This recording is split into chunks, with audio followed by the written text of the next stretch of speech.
Y con respecto a la personalización de la información, bueno, yo creo que lo más peligroso de la personalización de la información es esa, ahora que se emplea tanto la burbuja social, pues sería esa burbuja ideológica en la cual entras y de la que nunca sales, sobre todo en el ámbito ideológico.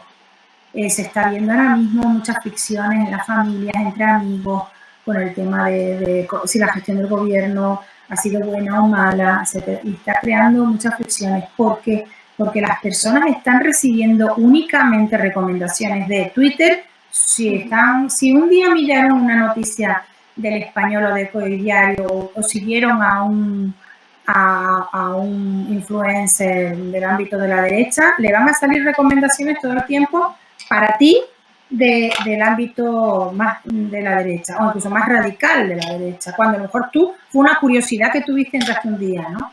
Luego, lo mismo con la izquierda o con centro, ¿no? Te va a aparecer siempre una información y unos comentarios y un discurso muchas veces que roza el discurso del odio, en gran medida, vinculado únicamente a esas búsquedas que hiciste en una ocasión quizás puntual. Entonces, ¿quién controla los algoritmos de Twitter, de las recomendaciones de Twitter, de Facebook, de Google? Nadie, no hay ningún gobierno que esté controlando eso. Y eso es muy peligroso. Y yo creo que debería haber una absoluta transparencia.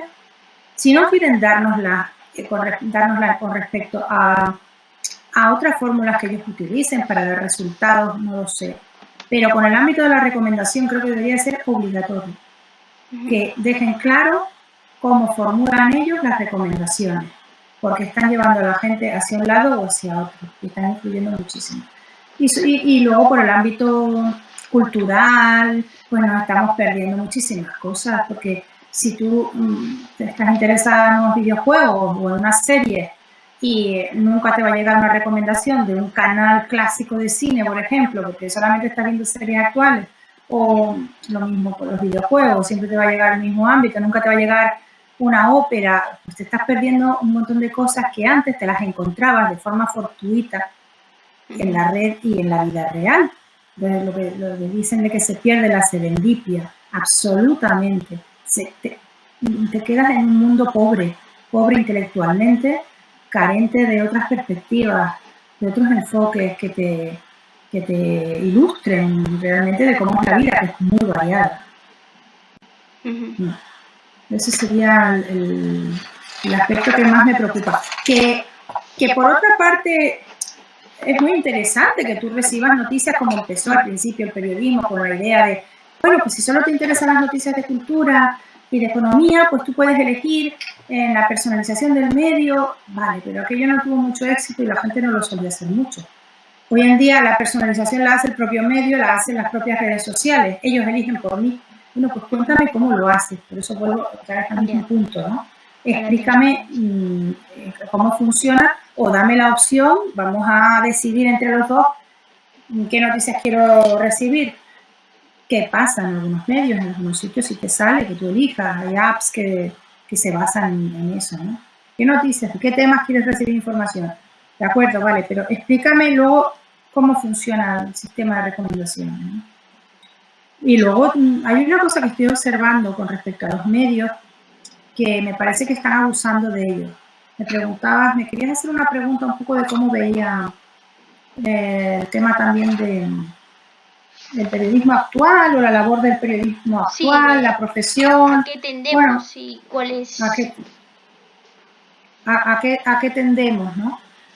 Bueno, a hablar del periodista, quería hablar primero de lo que es del periodismo que estoy viendo ahora mismo. Es muy interesante el fenómeno del low journalism, un periodismo más tranquilo, una lectura más despacio, en el que se analizan todos los puntos de vista y tal. Pero yo, por otro lado, creo que está habiendo un abuso de los textos largos. Parece que nunca terminan. ¿Por qué? Porque en medio va la publicidad. En medio aparecen los recuerdos de la publicidad y se están eternizando las noticias. Es un momento que nunca terminan. Y además empieza a ser como con las películas, que en el momento álgido de repente te aparece el recuadro del anuncio y tienes que saltar otra vez buscando el texto. ¿Hasta qué punto la gente ve esos anuncios que aparecen en medio? Habría que verlo. Puede que alguno lo vea el primero, pero cuando ya llevas 5 o 6, dudo que la gente se fije. Sería interesante ver el resultado de la inserción de la publicidad en medio de esas noticias que han dejado de ser noticias y ahora todos son grandes reportajes. Bueno, la labor del periodista entonces vemos que estaría ahí, sería fundamental, elaboración de textos en profundidad y análisis. Por esa parte no se perdería. Ahora, la gente está dispuesta porque se contradice con los orígenes del periodismo digital. Era una noticia corta, que diera la esencia, luego se buscaban reportajes multimedia más amplios, pero siempre se mantenía la esencia de la noticia breve, y ahora es difícil encontrar una noticia breve, todas son larguísimas. La gente tiene tanto tiempo para ellos, se podría cansar, a lo mejor se agota esta fórmula, ¿no? A mí me está pasando. Estoy empezando a cansarme de que cada vez que entro una noticia son larguísimas, eternas. Parece que... ¿Por qué no se hace un índice al principio, por ejemplo? O sea, no se piensa en el lector, pero es normal. La prensa está intentando subsistir y busca la fórmula que sea posible, ¿no? A su alcance encontrar. Si la publicidad en medio les está dando beneficios, pues por ello, supongo, continúan con informaciones extra largas, porque son extremadamente largas, ¿no? Entonces el papel del periodista seguirá estando ahí, de interpretar la información, buscar dónde está la noticia, contextualizarla, confirmarla, es fundamental. Yo creo que lo que nos va a llevar todo este mundo de las fake news, de la desinformación, va a ser a recurrir cada vez más a las grandes firmas y manchetas y cabeceras digitales para informar. Pero bueno, es un tema bastante serio de la fake news, porque también se están politizando tanto los medios últimamente que ellos mismos a veces están creando y divulgando informaciones que no son del todo ciertas. Se está complicando mucho el panorama. Creo que al final va a pasar un poco como en la política, que la gente va a creer más en las personas, en los periodistas, en las firmas. Sí, ¿no? Eso se está viendo, ¿no? También a través de los influencers y cómo, por ejemplo, en Twitter tú sigues a una determinada persona y te informas a través de ella, ¿no? O sea, cómo crece la labor de estos nuevos personajes que, bueno, incluso se habla de los microinfluencers que están creciendo más que esos macroinfluencers, ¿no? O sea, eso, como seguir la política o la actualidad a través de la personificación personal en todos los sentidos. Sí, es una tendencia. Y lo ves, por ejemplo, los propios periodistas de los medios que tienen cuentas en Twitter muy activas. Sí, o incluso Pablo Simón, ¿no? Por ejemplo, que es de la Carlos III. Eso es como una fuente ya en sí misma de información o de qué leer a partir de su perfil. Si nos pasa, yo lo veo eso en mi contexto, en la gente joven, que cada vez más seguimos eso a personas que son las que nos informan y de las que nos llega la información. También es interesante, es muy... No sé, yo me entero de muchísimas cosas a partir de personajes que sigo que me interesan y que eso, bueno, al fin y al cabo, pues lo mismo, hablamos de la personificación y de determinados temas, ¿no? Y la información se va como hacia ese lado. No sé. Sí, bueno, yo creo que hay que nutrirse de todo un poco, porque ellos están haciendo de gatekeepers también, están filtrando qué es lo relevante y qué no. También tienen detrás muchas veces a veces tienen eso, intereses o sesgos ideológicos, y que yo creo que para estar bien informado hay que consultar los medios y las redes sociales, las dos cosas, y de ambas partes, de ambos lados, de los dos lados. No se puede uno quedar viendo el telediario indefinidamente, por ejemplo, que lo hace mucha gente, ¿no? No, es que yo solo veo la 1, ¿no? El telediario. No, tienes que cambiar. Un día ves el telediario, otro día ves Antena 3, otro día ves Telecinco, pero tienes que cambiar la radio, lo mismo. no escuches siempre Onda Cero, ponte también la SER, o sea que hay que variar porque si no te quedas con una imagen solamente de una perspectiva solo de una mitad, ¿no? Y bueno, me hacías otra pregunta, me comentabas al final la del... Sí, o sea, por último, como estudiante de humanidades, ¿no? Interesada pues en todo el ámbito humanístico, que es cuál es el papel de lo humano, bueno, que en todo esto, que obviamente sigue estando, porque las máquinas también nacen de nosotros mismos. ¿Y qué pasará cuando las máquinas sean más inteligentes que nosotros, si es que ya no hoy día son ya más inteligentes? Sí. Bueno, el papel fundamental del humano en todo este proceso de incorporación de la inteligencia artificial a los distintos ámbitos humanísticos y de las ciencias sociales e incluso de otros ámbitos sanitarios, que también se está viendo una importante aplicación, es el de crear códigos éticos en todas las facetas en las cuales sea necesario aplicarlas, y en todos los ámbitos y en todos los sectores. No solamente basta con que la Unión Europea cree un código ético sobre la inteligencia artificial, sino que a su vez luego cada sector lo cree, el sanitario, el educativo, el industrial, etc. Fundamentalmente porque en cada uno de ellos puede haber una serie de peligros o de riesgos, de sesgos diferentes. Se sabe, por ejemplo, que en el ámbito sanitario, sabes que a las mujeres, por el peligro de que puedan estar embarazadas, nunca se les mete en los ensayos clínicos a tomar medicaciones que todavía no están contratadas, igual que a los niños. Por eso cuando cogen un medicamento muchas veces dice no dárselo a niños, pero es porque nunca se ha hecho el experimento con niños porque no se puede hacer. ¿Vale? Y eso no significa que no se lo pueda tomar si es necesario, porque a veces el médico se lo da. Pues las mujeres aparecen entonces con un vacío enorme en el ámbito médico de la salud. No existen en los estudios, no hay resultados. Cuando se está viendo que las mujeres somos diferentes a los hombres y que reaccionamos diferentes ante distintas enfermedades y ante distintos medicamentos. Es clave. Entonces, tener en cuenta que existe ese sesgo y que cuando una máquina te dé un resultado y te diga, no, esta mujer no está enferma de esto, cuidado, que es que el hombre es diferente a la mujer en ese ámbito. Imagínate un riñón más grande que otro, cualquier comparativa que va a hacer la máquina por Machine Learning y va a decir, no, este riñón no está inflamado porque la tal parte del riñón no está más grande de lo normal.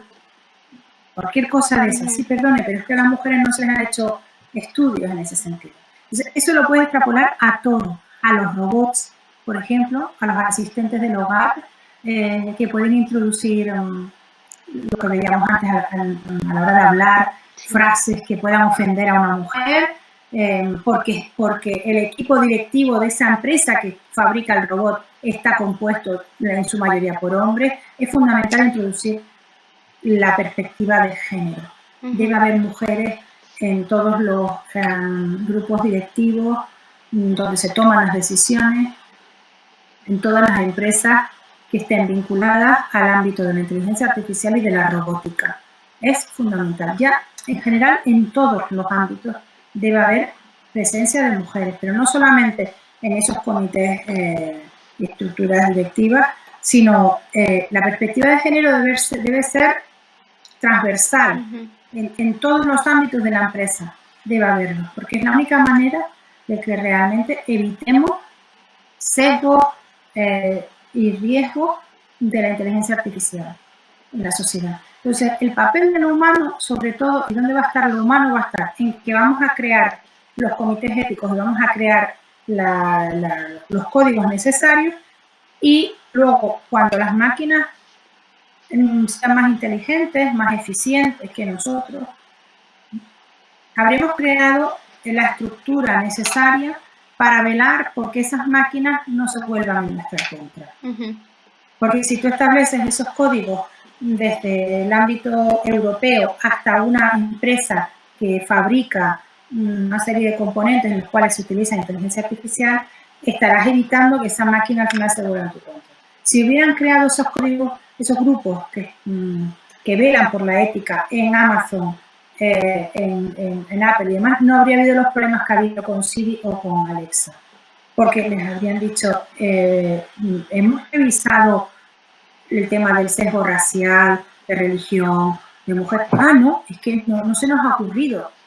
Entonces, tú creas esa figura, igual que en el tema de la perspectiva de género se ha ido incorporando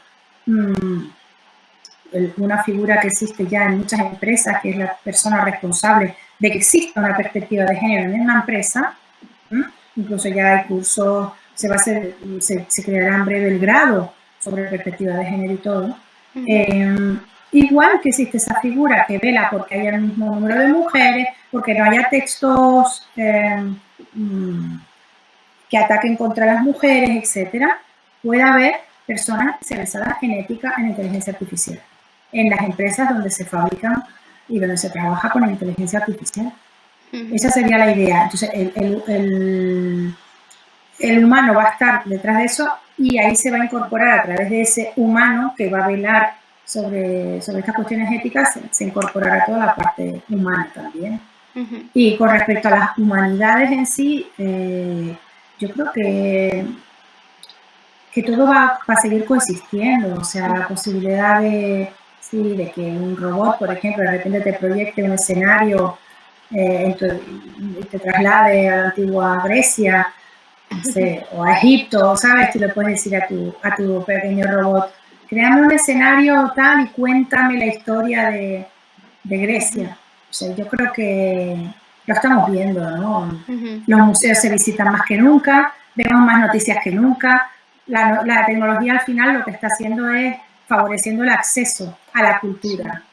Las visitas virtuales, la ópera, cuánta gente está viendo ahora gracias a la app de la ópera gratuita, un montón de ópera gratis y se van ahora a incorporar y van a seguir viendo ópera. O sea, yo creo que las nuevas tecnologías acercan todo lo humano a las personas. Sí, incluso democratizan, ¿no? Un poco, o sea, democratizan, sí.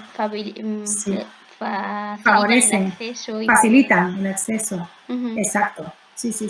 Pues muchísimas gracias, María Teresa, por tu tiempo y por tu dedicación y por todo. Es un placer tenerte aquí en Pecados Digitales. Gracias a vosotros por invitarme. Ha sido un placer y un honor que me inviten a hablar de un tema que me apasiona y que me parece que es por donde va el futuro de parte de la profesión y de la humanidad, por la incorporación de la inteligencia artificial.